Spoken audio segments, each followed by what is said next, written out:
ప్రకాశం జిల్లా సింగరాయకొండ ప్రభుత్వ జూనియర్ కాలేజీలో ఆడుదాం ఆంధ్ర కార్యక్రమం పురపాలక పట్టణాభివృద్ధి శాఖ మంత్రి ఆదిమూలపు సురేష్ ప్రారంభించారు. జాతీయ జెండా ఎగురవేసి క్రీడా జ్యోతిని వెలిగించారు. క్రీడాకారులతో మంత్రి క్రికెట్ ఆట ఆడి క్రీడాకారులను ఉత్తేజపరిచారు.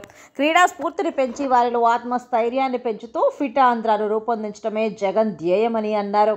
అనంతరం మీడియాతో మాట్లాడుతూ కాంగ్రెస్ పార్టీ అధ్యక్షురాలు షర్మిల కామెంట్స్పై స్పందించారు. వైసీపీ పార్టీ ఒక నిబద్ధత కలిగిన పార్టీ అని, రాష్ట్రాన్ని స్వార్థ ప్రయోజనాల కోసం విభజించిన పార్టీ కాంగ్రెస్ పార్టీ, రాజశేఖర్ రెడ్డిపై తప్పుడు కేసులు పెట్టిన పార్టీ కూడా కాంగ్రెస్ పార్టీ అని ఆయన తెలిపారు. 4.5 సంవత్సరాల కాలంలో అనేక కార్యక్రమాలు చేపట్టడం జరిగింది. సంక్షేమం, అభివృద్ధి రెండు కళ్ళుగా భావించి సమాజంలో ఉన్నటువంటి అన్ని వర్గాల వారికి, ముఖ్యంగా బడుగు బలహీన వర్గాల వారికి, అణగారిన వర్గాల వారికి, దళిత వర్గాల వారికి అన్నీ అందిస్తూ ప్రధానంగా ఈ జగనన్న ప్రభుత్వం విద్య, వైద్యం, వ్యవసాయం మీద ప్రత్యేకమైనటువంటి దృష్టి పెట్టిన విషయం మీ అందరికీ తెలుసు. విద్యారంగంలో చేపట్టినటువంటి మార్పులు మీరు చూస్తూ ఉన్నారు.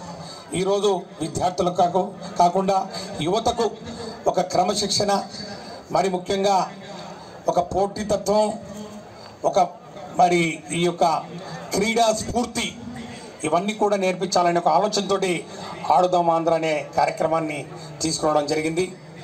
మరి ఈ యొక్క కార్యక్రమం అన్ని రంగాల్లో ఖోఖో, వాలీబాల్, కబడ్డీ, అట్లాగే ఈ క్రికెట్, ఇవన్నీ అంశాలలో పోటీలు నిర్వహిస్తూ ఉన్నారు. అందరూ కూడా మంచి ప్రతిభను కనపరిచే ఒక అవకాశాన్ని ఈరోజు రాష్ట్ర ప్రభుత్వం మీకు అందిస్తూ ఉంది. దీన్ని సద్వినియోగం చేసుకోవాలి. ఈరోజు దీనికి సంబంధించినటువంటి ఆ యొక్క క్రీడా పరికరాలు కూడా అన్నీ కూడా, ముఖ్యంగా బ్యాడ్మింటన్ సంబంధించి నాణ్యమైనటువంటి కిట్లు కూడా ఈరోజు మీకు అందిస్తున్నటువంటి పరిస్థితి మీరు చూస్తూ ఉన్నారు. ఇవన్నింటినీ సద్వినియోగం చేసుకొని క్రీడా స్ఫూర్తిని పెంపొందించుకొని క్రమశిక్షణ అంటే ఏంటో ఈరోజు క్రీడల ద్వారానే వ్యక్తమవుతుంది. ఫిట్ ఆంధ్రప్రదేశ్ అనే నినాదంతో రాష్ట్ర ప్రభుత్వం చేపడుతున్నటువంటి చక్కటి కార్యక్రమం. వీటితో పాటు అవార్డు గ్రహీతలకు ఎవరైతే పోటీల్లో గెలుస్తారో వారికి కూడా మంచి ప్రైజులు, లక్షలాది రూపాయలు విలువ చేసే క్యాష్ ప్రైజులు కానివ్వండి, బహుమతులు కానివ్వండి, అవన్నీ కూడా మీకున్నాయి. నిబద్ధతకు, విశ్వసనీయతకు మారు పేరు ఈరోజు మా జగనన్న ప్రభుత్వం, వైఎస్ఆర్ కాంగ్రెస్ పార్టీ ప్రభుత్వం. వైఎస్ఆర్ కాంగ్రెస్ పార్టీ ఒక సిద్ధాంతం, ఒక భావజాలం ఈ రాష్ట్ర ప్రజలందరూ కూడా ఆమోదించారు. ఒక రాష్ట్రాన్ని స్వార్థ ప్రయోజనాల కోసం విభజించినటువంటి పార్టీ కాంగ్రెస్ పార్టీ. జనహృదయ నేత, దివంగత నేత, ప్రీతమ నాయకుడు డాక్టర్ వైఎస్ రాజశేఖర రెడ్డి గారు ఈ రాష్ట్ర ప్రజలు, తెలుగు ప్రజల గుండెల్లో ఒక సుస్థిరమైనటువంటి స్థానాన్ని సంపాదించుకున్నటువంటి వ్యక్తిని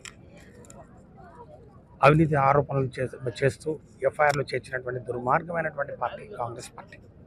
అలాంటి పార్టీకి వత్తాసు పలుకుతూ ఒక హిడెన్ ఎజెండా తోటి ముందుకు వస్తున్నటువంటి వారి గురించి రాష్ట్ర ప్రజలే నిర్ణయం తీసుకుంటారు.